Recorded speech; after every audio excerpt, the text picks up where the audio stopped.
Miguel Poiares Maduro é professor universitário, antigo ministro do Desenvolvimento Regional do governo de Pedro Passos Coelho. No partido coordenou a moção de Paulo Rangel nas eleições diretas do ano passado. Nas últimas apoiou Jorge Moreira da Silva.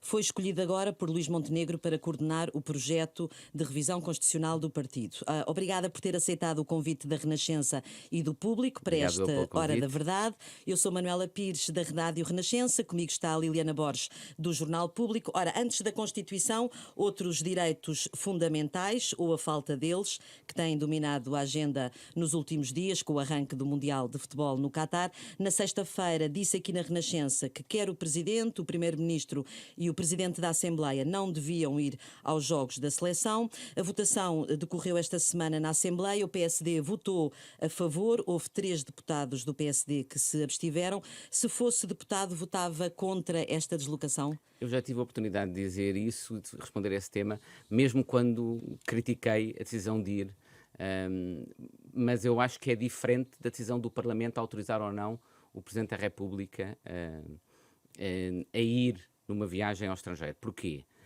Isto tem a ver, no fundo, com as questões constitucionais.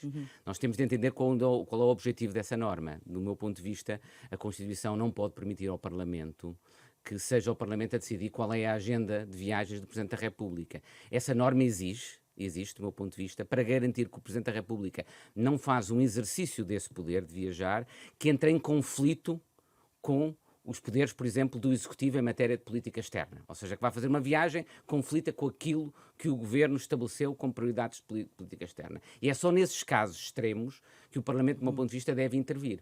E acho estranhíssimo que se esteja a transformar isto numa questão sobre saber se o Parlamento devia ou não autorizar. A questão fundamental é o Presidente da República vai e não devia ir.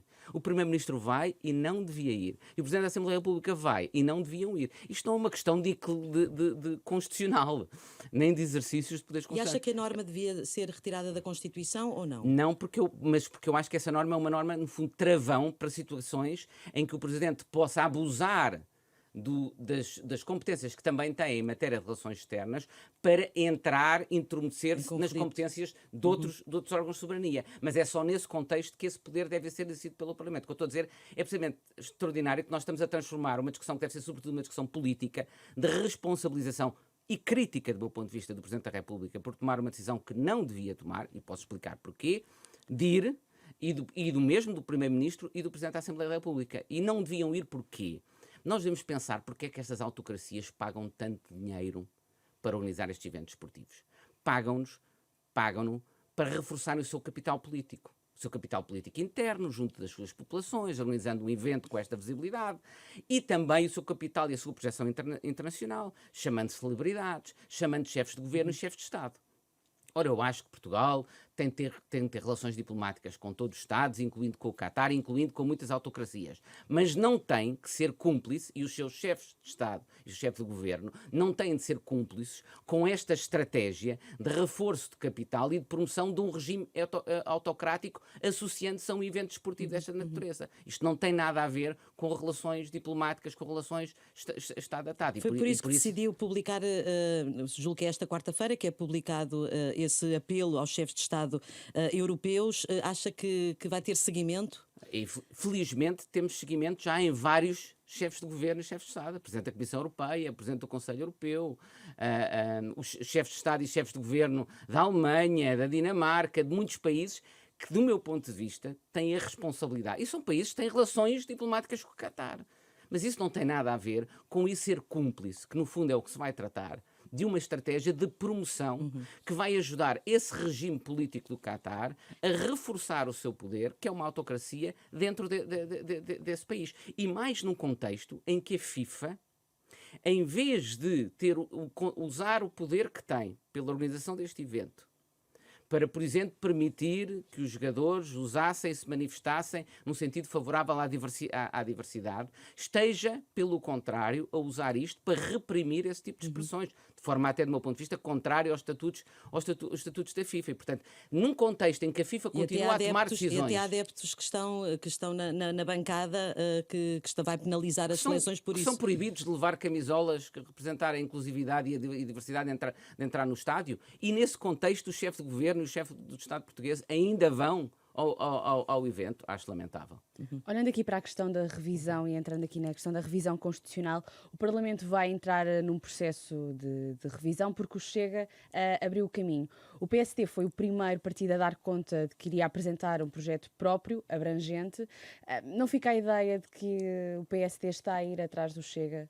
E depois cada um deles foram atrás de quem? Do PSD, do PS? Mas o PSD foi o primeiro quase todos eles a apresentar. e de uma forma tão abrangente, porque o PS quer fazer uma reforma minimalista, não é? Não, mas eu isso acho que a questão fundamental é essa, é saber que tipo, se isto é uma oportunidade para fazer uma reforma mais abrangente, que adeque a Constituição àquilo que são os desafios que nós temos hoje e que responda a algumas deficiências no funcionamento do nosso sistema político, do nosso sistema de democracia, que eu acho que estão bastante documentadas, até por casos recentes, ou se pelo contrário vamos fazer uma reforma minimalista e que arrisca até a ser percebida, se ela se limitar, por exemplo, à questão dos metadados, Já lá vamos, e a questão do confinamento pode ser percebida apenas pelos cidadãos como uma oportunidade para restringir apenas os direitos das pessoas, em vez de alargar esses direitos e de responder àquilo que são desafios que a Constituição Acha então tem. que não se pode entender como o PSD ir atrás do Chega neste caso? Não faz qualquer... Então Mas o Bloco de Esquerda tem... também foi, é só porque fomos o primeiro a dizer... Ok. Os outros ficaram condicionados por quem? Por nós, pelo Bloco de Esquerda, pelo Partido Socialista. Mas não faz tem qualquer assistido sentido. a uma espécie de Até pacto porque é a Constituição que determina isso. A Constituição determina que, apresentando um partido, qualquer que ele seja, uma proposta de revisão constitucional, os outros têm um período muito limitado 30 dias para apresentar a sua proposta. Portanto, o PSD respondeu àquilo que é a solicitação da própria Constituição. Mas podia ter optado não avançar agora e depois de lançar a E própria porque os iniciativa outros não depois. iam avançar e depois, não faz sentido. Porquê? Porque quando, essa pergunta pode ser colocada a qualquer outro dos partidos políticos que depois apresentou propostas de revisão. Acho que não faz qualquer sentido essa associação com o Chega. Mas não tem assistido a uma espécie de pacto de não agressão entre os dois partidos, o que não acontecia com o Rui Rio? Por exemplo, o mais claro foi o apelo do PSD para que se votasse no candidato do Chega a vice-presidente da Assembleia da República. Concordou com aquela estratégia? Não acho que haja qualquer pacto de não agressão.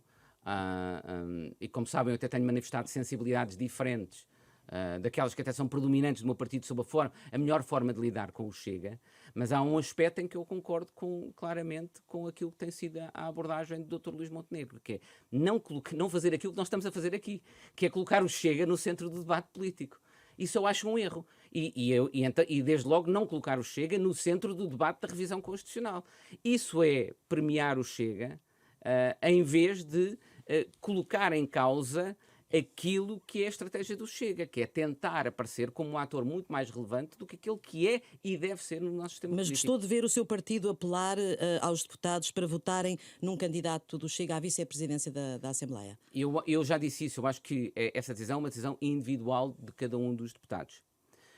E acho que cada um dos deputados deve atender a duas circunstâncias, que é a primeira, a própria Constituição, e nós devemos respeitar a Constituição, define as regras de representação na mesa da Assembleia, e os partidos têm de ter isso em conta, têm de respeitar isso, faz parte do respeito da democracia, independentemente de poderem simpatizar ou não com os partidos que tiveram votação que lhes permita essa presença na mesa da Assembleia, e em segundo aspecto, achar se há alguém ou não dentro desses partidos que reúne os requisitos mínimos para poder ser eleito para essas funções. Portanto, é no equilíbrio dessas duas coisas que eu iria, pessoalmente, se fosse deputado, tomar a minha decisão. Não acha então que esse apelo foi uma tentativa de normalizar o Chega por parte do líder do PSD? Eu acho que o Dr. Luís Montenegro tem sido muito claro que a única coisa que ele não quer é normalizar o Chega, em primeiro lugar, desde logo, não falando do Chega. Acho isso ele tem sido bastante claro.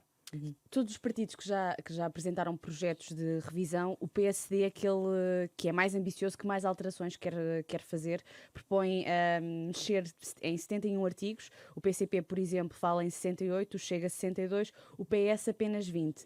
Sabemos que uma revisão constitucional só avança com 154 deputados, não é? Com 2/3 do hemiciclo. Isso quer dizer que vamos ter uma revisão minimalista da Constituição? Eu espero que não. Eu acho que o PSD fez aquela que é a sua função, que é, a partir do momento que se abre um processo de revisão constitucional, apresentar aquilo que acha que é necessário em termos de atualização da Constituição face aos desafios que o país enfrenta. Permanecendo, por um lado, fiel à identidade histórica da Constituição, que nós temos de respeitar.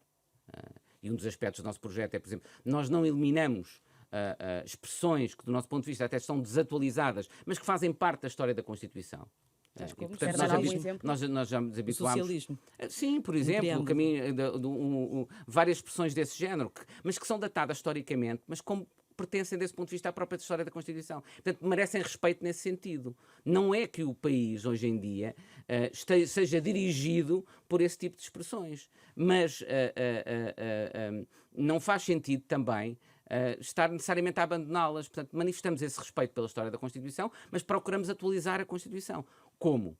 Por um lado, respondendo àquilo que são desafios claros que nós temos hoje e que a Constituição, modernizando a Constituição dessa forma, na questão da sustentabilidade ambiental, na questão da coesão territorial, na questão da coesão intergeracional, na questão da mobilidade social, com o caráter universal e gratuito pré-escolar e das creches, por exemplo, que são, do nosso ponto de vista, de alguns dos desafios fundamentais que o país tem e que a Constituição, no momento em que foi feita, não respondia de forma adequada e não atende de forma adequada hoje em dia. E, por outro lado, respondendo àquilo que são os desafios do funcionamento e da qualidade da nossa democracia.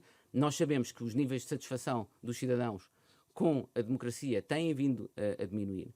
Sabemos que a avaliação internacional da qualidade da democracia portuguesa tem vindo a diminuir. Sabemos também, em boa medida, quais são as razões disso. Por exemplo, nessas avaliações internacionais, é considerado que Portugal tem mecanismos insuficientes e que têm vindo a piorar de separação de poderes, de escrutínio de poderes, com intermissão nas entidades independentes. Sabemos também que há uma percepção dos cidadãos de que a administração pública não é suficientemente isenta e parcial e, portanto, isso coloca em causa a relação de confiança entre os cidadãos e o Estado, a ideia de que a administração pública está partidarizada e é suscetível desse controle partidário. E, portanto, essas são questões de melhoria da qualidade da democracia a que o nosso projeto procura responder. E acho que é importante que, havendo esta abertura do projeto de revisão constitucional, se pense dessa forma. Naturalmente que o resultado final será sempre um compromisso. Como eu costumo dizer, a melhor Constituição não é a Constituição que mesmo o constitucionalista ideal, e não sou eu, mas quem quer que fosse, iria escrever. É aquela que representa o melhor compromisso político e societário num determinado contexto. E é isso que nós temos de E ambicionar. acha que o Partido Socialista está disponível para essa abertura, para esse compromisso mais alargado? Isso só o Partido Socialista pode responder. O que eu acho é que deveria estar disponível para isso. Um dos pontos onde há dois temas onde parece existir esse compromisso é na questão, como dizia há pouco, dos metadados e do confinamento por razões de saúde pública. Embora existam Mas diferenças... o melhor compromisso não é o mínimo denominador comum. É sim, em algumas matérias, o mínimo denominador comum e em outros o máximo denominador comum. Esse é que é o melhor compromisso que uma Constituição tem de ter. Ou seja, ser capaz de ir buscar e de encontrar pontos também ambiciosos nos diferentes projetos e nas diferentes visões de sociedade e de Constituição que são apresentados. É esse compromisso que nós temos de procurar. Porque se for o mínimo denominador comum, não vamos responder àquilo que são os desafios que a nossa sociedade e a nossa democracia têm hoje em dia. Até porque nesta questão há também diferenças, não é? O PSD defende que para decretar o confinamento é necessário existir uma decisão judicial e o PS fala apenas numa garantia de recursos urgentes à autoridade judicial. Não lhe surgem dúvidas constitucionais acerca de uma regra de confinamento coerciva por razões de saúde pública que seja Sobretudo, incluída, acho mesmo ainda com mais- possibilidade de recurso à justiça? Se o processo for urgente, acho que é admissível que possa existir uma decisão, mas que tem de ser sujeita a uma confirmação de juiz quase imediato, urgente. Veja aí, por exemplo, uma possibilidade de compromisso. Já acho muito mais difícil e muito mais compatível com os direitos, liberdades e garantias aquilo que está no projeto do Partido Socialista, que é não apenas em caso de existir uma doença infecto-contagiosa, mas sim um conceito muito indeterminado que diz em risco disso, porque isso abre a porta. Porque a medida de confinamento é, em certa medida, uma medida de privação de liberdade. E, portanto, tem de estar sujeita a mecanismos de garantia, não apenas judiciais, mas quanto à delimitação do poder público nessa matéria, muito estritos. É isso que nós fazemos no nosso projeto e acho que o projeto do Partido Socialista não tem essa Isso preocupação. também tem e é levantado preocupante dúvidas esse nível, do nos meu ponto de deputados vista. do Partido Socialista e o PSD aí não pode, tem que fazer fim-capé, não pode deixar passar essa... Eu posso dizer que Isso é claramente o que está no nosso projeto constitucional. Pois não me competirá a mim fazer essa negociação com o Partido Socialista, mas acredito que o meu partido tem um compromisso com este projeto e seguramente que é nessa linha que se vai comportar. O PS quer mexer apenas em 20 artigos, já falámos aqui numa uma revisão que poderá ser minimalista. O PSD quer muito mais, mexer até no sistema político, já são ideias antigas, permitir o voto aos 16 anos. Acha que o Partido Socialista, já lhe fiz esta pergunta, mas se estaria disponível nesta altura para avançar com estas alterações, nomeadamente a nomeação do Procurador-Geral da República e do Governador do Banco de Portugal, ou esta matéria está só na revisão constitucional do PSD, porque é uma matéria que o PSD acha que tem que mostrar ao país que quer fazer estas alterações, mas não tem condições para avançar agora? O Primeiro-Ministro, perante casos que indiciam, infelizmente, o contrário, tem dito que ele respeita as autoridades independentes, respeita a independência do Governador, do Banco de Portugal, do Procurador, e, portanto, ele tem aqui uma oportunidade de demonstrar que esse compromisso é sério, que é aceitar uma proposta de revisão constitucional que reforça essa independência, que limita os riscos de interferência do Poder Executivo nessas autoridades e nessas entidades independentes e nessas instituições independentes, porque em certos casos como o Tribunal de Contas ou como o Procurador-Geral da República. E, portanto, nessa medida, eu espero que o Primeiro-Ministro seja consequente com aquilo que ele diz e não com aquilo que alguns alegam que ele faz. Se ele não for consequente ao aceitar a proposta do PSD, o que nós temos de temer é que, afinal, todas as suspeitas que existem sobre o comportamento do Primeiro-Ministro relativamente à sua tendência para interferir nas autoridades independentes e nos poderes independentes, se calhar são mesmo verdade. O PSD já disse várias vezes que a dimensão da revisão constitucional dependerá também da ambição do PS, do nível da ambição do PS. Se o PS não quiser, o PSD abdica destas propostas, da questão da nomeação do Governador e do Procurador-Geral da República. Ou seja, a minha pergunta é de que propostas é que o PSD não irá abdicar e que poderão condicionar... Eu peço desculpa, mas eu não lhe posso responder a isso, porque eu não tenho um mandato negocial em nome do PSD. Aquilo que me pediu o líder do PSD é para coordenar o projeto de revisão constitucional do PSD. E, portanto, eu posso falar por esse projeto de revisão constitucional, que é, de novo, não é o meu projeto constitucional, é do meu partido e de todos aqueles que no partido trabalharam que agregou projeto. Propostas que já estavam no partido. Exatamente, desde propostas anteriores a propostas recentes.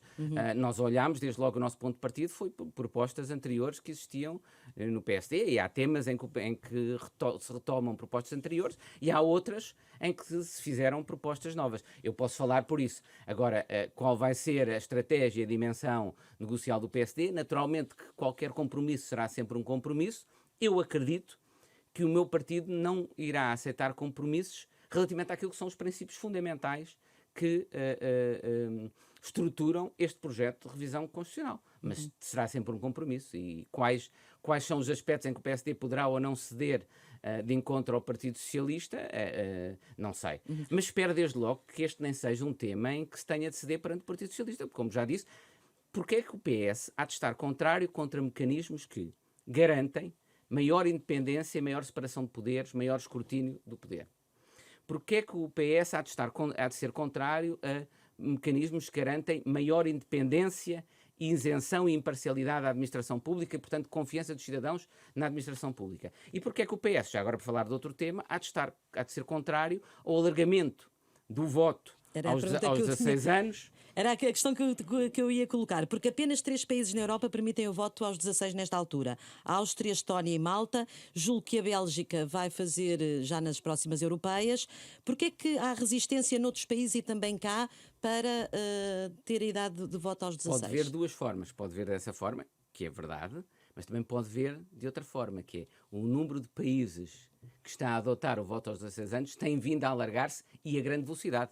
Ainda ontem, curiosamente, tivemos até um Supremo Tribunal da Nova Zelândia, que é o equivalente ao nosso Tribunal Constitucional, que chega ao ponto de declarar que o não reconhecimento de voto aos 16 e 17 anos é uma violação do próprio princípio da igualdade e da não discriminação na Constituição. Portanto, já há tribunais constitucionais que são eles próprios a impor essa obrigatoriedade de direito de voto. E porquê? E talvez isto seja importante para explicar às pessoas. Porque é que nós defendemos isso? O voto, o direito de voto, e há muitas pessoas que têm estado a discutir o tema, esquecendo-se deste princípio fundamental, é consequência de alguém ser sujeito das políticas que são adotadas. Ou seja, é o princípio de autogoverno. Nós devemos ter voz sobre as decisões que nos podem afetar. E é óbvio que alguém com 16, 17 anos é afetado, e em alguns casos até profundamente, nas decisões que têm impacto a mais longo prazo, por aquilo que o processo político está a definir. Claro que me pode dizer, mas então nesse caso, então até pessoas com menos de 16 anos, porque os 16 anos? Por uma razão simples, porque a ciência nos diz hoje que os processos cognitivos e a capacidade cognitiva que está associada à escolha e à capacidade analítica decorrente, ou que é fundamental a uma determinada escolha, surge aos 16, ou pelo menos já existe aos 16 e 17 anos. É, aliás, por isso, porque nós achamos que as pessoas são conscientes e responsáveis pelas suas escolhas, que a responsabilidade criminal também já está definida aos 16, 17 anos. Tudo o resto de argumentos, menor experiência, menor informação, menor maturidade, isso, se as pessoas forem consequentes, deveria excluir muitas outras pessoas do voto. Não é só os 16 e 17 anos. Portanto, o que eu acho extraordinário é que são argumentos de caráter censitário que foram há muitos abandonados no voto. A questão fundamental é, são sujeitos das políticas? Sim. Têm a capacidade cognitiva? Sim. Mas depois há uma razão adicional, que é, nós sabemos que em Portugal, e em particular em Portugal até mais que noutros países, neste momento existe uma subrepresentação no nosso processo político, quer dos interesses das gerações mais jovens, que têm uma sensibilidade e temas preferenciais diferentes de outras gerações, quer dos interesses e dos temas dos territórios com menos densidade populacional. Portanto, das áreas, sobretudo do interior, das áreas menos urbanas. Ora, nós temos de agir no nosso sistema político para que ele seja plenamente representativo, no sentido de criar formas de representação desse interesse. É por isso que nós fizemos em relação aos jovens dos 16 anos e fizemos também a criação do Conselho da Coesão Intergeracional e Territorial, para trazer voz ao processo político desse tipo de interesses. E já agora, em termos de coesão territorial, para além do Conselho, também introduzimos na norma relativa à definição dos círculos eleitorais a possibilidade de se ponderar precisamente a necessidade de uma representação equitativa das diferentes parcelas do território. Ora, já falou várias vezes da separação de poderes. Há um outro tema também polémico nas últimas semanas. Na semana passada, no lançamento do livro de Carlos Costa na Gulbenkian, metade do governo de Passos Coelho marcou presença, quase que daria para fazer um Conselho de Ministros. O antigo governador do Banco de Portugal revela que foi pressionado pelo primeiro-ministro. O líder do PSD, ainda agora, ontem, disse que iria continuar a pedir explicações ao primeiro-ministro. Acha que o partido deveria avançar para uma comissão parlamentar de inquérito já, ou que se deve esperar por estas... Eu tive a oportunidade de ler hoje de manhã as perguntas do PSD. Parecem-me perguntas muito pertinentes e muito bem feitas e, portanto, estou plenamente de acordo com essa estratégia. O Primeiro-Ministro tem de responder àquelas perguntas. Porque uma das coisas que eu tenho ouvido, e eu realmente não sei, nenhum de nós sabe exatamente o que é que se passou entre os dois, mas uma das coisas que eu tenho ouvido é é natural que o Primeiro-Ministro comunique com o Governador do Banco de Portugal. É verdade. A independência não é colocada em causa por existir comunicação em matérias em que as competências das duas partes se possam, de alguma forma, intercruzar. Já agora, é precisamente por isso que é importante que o Governador do Banco de Portugal não seja escolhido pelo Primeiro-Ministro. Que é para nessa relação não poder estar, de alguma forma, condicionado pelo Primeiro-Ministro, pelo Governo, por quem escolheu. Mas aqui, neste caso concreto, o que nós temos de saber, tratava-se da decisão sobre idoneidade de alguém para o exercício de funções bancárias. Ora, nessa matéria, nessa competência do Banco de Portugal, o Governo não tem que ter a mínima intervenção. Olha, estávamos a falar antes do caso do futebol. Quando eu exerci funções na FIFA durante um período muito, muito curto, uma das razões pelo que eu saí é porque eu tive de decidir um processo de idoneidade do então vice-primeiro-ministro da Rússia, um ano antes do Campeonato do Mundo, e eu e o meu comitê decidimos que ele não era idóneo, e sofremos interferências, que nós consideramos totalmente ilegítimas, do presidente da FIFA, para mudar essa decisão. quando o Presidente da FIFA não tinha nada que se intrometer numa decisão pura de determinar se alguém é idóneo ou não ao exercício daquelas funções. E, portanto, se o Primeiro-Ministro, eu digo isto claramente, se o Primeiro-Ministro interferiu naquele aspecto, comunicou uma preferência ao Governador relativamente a uma questão de escolha de idoneidade para o exercício de funções de administração ou de titular de um banco, isso é, do meu ponto de vista, uma interferência inaceitável na independência do Banco de Portugal. E acha que o PSD... Não sei se foi isso que aconteceu, mas acho que o PSD faz muito bem em perguntar ao Primeiro-Ministro isso. Há 2 anos, numa entrevista ao Observador, disse que António Costa tem a mesma concepção de poder de José Sócrates, um poder absoluto, onde não existe margem para escrutínio independente, mas depois estabeleceu uma diferença, que o Primeiro-Ministro não utiliza esse poder para efeitos perversos. Mas Não, falava... para efeitos venais da sua própria interesse, Ok, exatamente. pronto, era isso que dizia há 2 Qualquer anos. interferência em poderes independentes, do meu ponto de vista, é sempre A minha perversa em termos do pergunta é, 2 funcionamento anos da depois, democracia. temos agora a maioria absoluta, se está mais preocupado ou não com estes sinais e se acha que António Costa é igual a José Sócrates. Eu acho que ele tem essa concepção de poder, que é uma concepção de poder que o leva a colocar em causa a independência de entidades que são independentes por uma razão, que é para não serem suscetíveis de tomar decisões em determinadas matérias, por exemplo, lá está, na idoneidade para o exercício de funções ou titularidade de um banco, por oportunidade política. Sabe, quando o Presidente da FIFA nos tentava convencer a não declarar inelegível o vice-primeiro-ministro da Rússia, o que ele nos dizia, não é oportuno agora, nós vamos ter um Mundial, mas é para isso que existem organizações independentes. É para as regras não serem aplicadas de acordo com critérios de oportunidade política, mas sim de acordo com os critérios que a lei define. Ora, o Primeiro-Ministro muitas vezes, se calhar até pode ser que o faça imbuído das melhores razões, mas isso tem um efeito absolutamente perverso no funcionamento do nosso sistema democrático, tem um efeito absolutamente perverso na confiança da independência e isenção do Estado, porque depois leva a nomear pessoas por proximidade política, por preferência partidária, e leva a que se perda a confiança em que o Estado existe para tomar decisões com imparcialidade, com isenção. É no âmbito da legislação que se devem definir as prioridades políticas. É aí que o Primeiro-Ministro deve fazer. Por exemplo, quando agora se discutiu esta questão da doutora Isabel dos Santos, ou da senhora Isabel dos Santos, uma das questões que eu ouvi é no fundo o governo o que fez foi propor um acordo à senhora Isabel dos Santos e se esse governo se ela não aceitasse esse acordo, aplicava-se a lei que ainda era pior para ela. Mas esteve ali a tentar negociar um acordo, uma decisão de acordo. Porquê que se esteve a negociar uma decisão de acordo? Para si, se nós tivermos um problema com o Estado, há uma lei que se aplica, nós temos direito a negociar um acordo alternativo ao que a lei determina com o Primeiro-Ministro? Não temos. Se o Primeiro-Ministro acha que as leis são inadequadas para resolver os casos da senhora Isabel dos Santos ou quem seja, muda a lei. Agora não tem que andar a negociar acordos debaixo de um manto de secretismo, independentemente da boa vontade e dos objetivos não serem objetivos perversos de alguma forma. Mas o efeito será perverso no funcionamento da nossa democracia e do nosso Estado. E nesse sentido, como é que vê as declarações do Presidente da República que saiu em defesa do Primeiro-Ministro? Precisamente lá está, olha, foi o Sr. Presidente da República, acho até que disse isso mesmo, que era que o Governo o que fez foi oferecer um acordo e se não houvesse o acordo aplicava-se a lei. E eu digo, o que se devia era aplicar a lei. E acho que o Presidente da República deve ser o primeiro a dizer, se há uma lei para aplicar, aplique-se a lei.